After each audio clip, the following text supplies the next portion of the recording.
Alright, so let's see this problem now. We are given an integer array and a target k.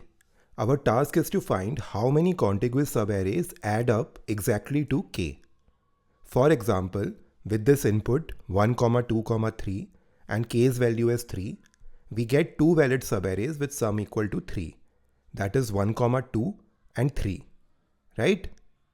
Now at the first glance, a brute force approach might come to your mind, right, to solve this. That is, we check all the subarrays, compute their sums and count the valid ones.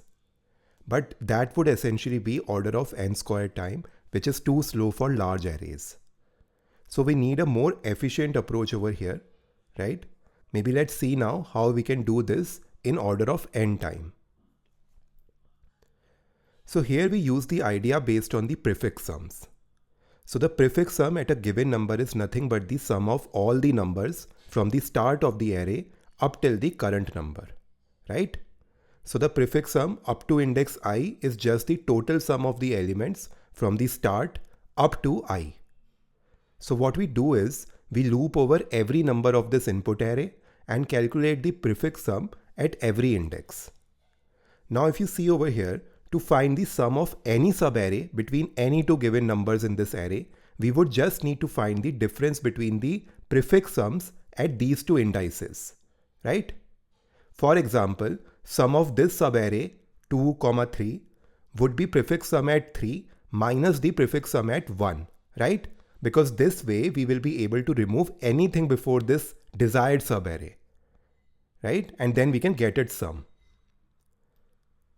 Now prefix sum at 3, if you see, is 6 and prefix sum at 1 is 1 itself, right? So the sum of this subarray 2, 3 would be 6 minus 1, that is equal to 5. So now using this observation, if we want a subarray with sum equal to k, it would then mean we just need to find two such indices whose difference of prefix sums is k, right? And if we can find all such pairs of indices with difference in prefix sum as k, that would essentially be the count of all such subarrays which we actually need to find in this problem. So now maybe just defining it more formally. If we are at index j, right, we just need to check if the prefix sum at index j minus k has appeared already as a prefix sum before or not. If it has, then we have actually found a subarray ending at j with sum equal to k and we can increase our count. So now to do this efficiently, we will use a HashMap frequency to essentially store how many times each prefix sum has occurred so far, right? And now if at any index we find the prefix sum at that index minus k already present in the HashMap, we will just increment the total count of the valid subarrays with the frequency present in the HashMap against it, right? And why the frequency? Because if prefix minus k occurred multiple times before, each occurrence will mark the start of a different valid subarray, right? And ending at the current index. So we can essentially form those many valid subarrays as the number of times the current prefix minus k appears in the array, right? I hope that's clear now. So that's what we are actually maintaining in the HashMap against each unique prefix sum that we get while traversing the input array. So we just start with the frequency map initialized to 0, 1 to let us count subarrays that start at index 0, right? And at every step, we update the prefix and check if prefix minus k exists in the map or not. And if it does, we add its corresponding frequency from the frequency map to our count. Finally, we update the map with the prefix we got at the current index. And this will make the current prefix available to help finding future subarrays that end at later indices. So I hope this is very clear now. You got the entire solution well. And this, if you see, reduces the problem from order of n squared to order of n time with order of n extra space, right? Now maybe let's walk through this example step by step. So before we start, we set up three things.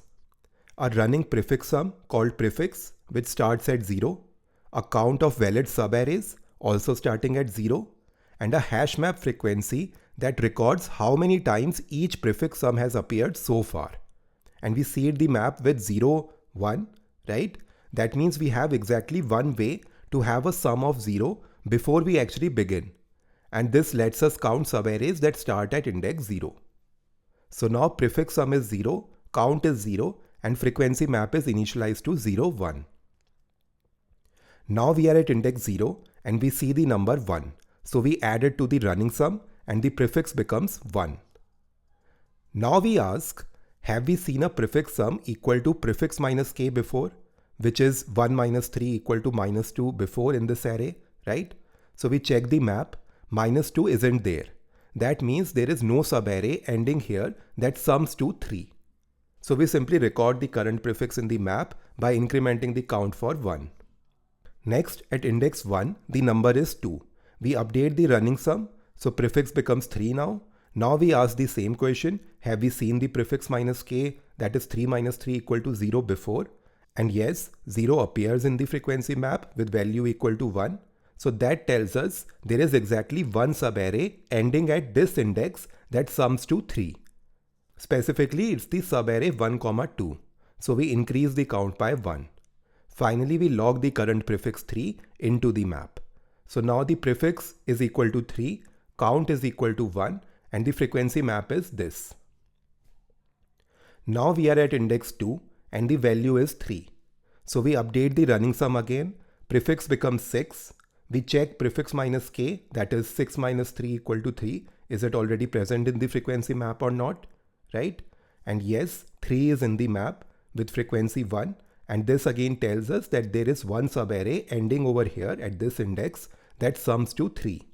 And that subarray, if you see, is 3 itself. So we add 1 to the count. Lastly, we record the current prefix 6 in the map. So now if you see, the prefix currently is 6, count is equal to 2, and the frequency map is this. Now we have reached the end of the array, right? And the total number of subarrays with sum k equal to 3 is 2. Right? And that matches our expectation. So that will be our final output. Now maybe let's see how to code this particular solution. So first of all, we define the function that takes the array nums and target k and returns the number of subarrays whose sum is k. Then we initialize a HashMap frequency, right, with 0, 1 as the initial key and value. And this records that a prefix sum of 0 has already occurred once, right? Representing the empty prefix. And it lets us count subarrays that actually start at index 0. Now we set the prefix equal to 0, and this will carry the running sum as we scan from the left to the right. Then we set count equal to 0, and this is the answer accumulator. We will add to it whenever we detect a valid subarray. Now we begin a loop over every element in the nums, and we update the running sum with the current element, right, by doing prefix plus equal to x, and this is the total of all the numbers from the start up to the current position. Then we check if prefix minus k exists in the frequency map or not, right? And if it does, it means there were earlier positions where the prefix sum was exactly prefix minus k, and that means there will be subarrays which start at these indices, right, and end at the current index whose sum is equal to k. So if the key exists, we add its frequency to the count, right? And again, why frequency? Because if prefix minus k occurred multiple times before, each occurrence would mark the start of a different valid subarray ending at the current index. And then we record the current prefix in the frequency map by incrementing its count, right? And this makes the current prefix available to help future positions find subarrays that end later. Now after finishing the scan, we return the count, which will now contain the total number of subarrays whose sum is equal to k. So that's the entire code for this particular solution. Now let's talk about the efficiency. Now since every element over here is processed exactly once with constant time operations in each iteration, so the time complexity over here would be order of n. And in the worst case, all prefix sums are distinct, right? So we store up to n plus 1 entries in the hash map, giving a space complexity of order of 1 as well. So that's it for this particular problem. I hope the solution is very clear now. And now I will see you in the next one.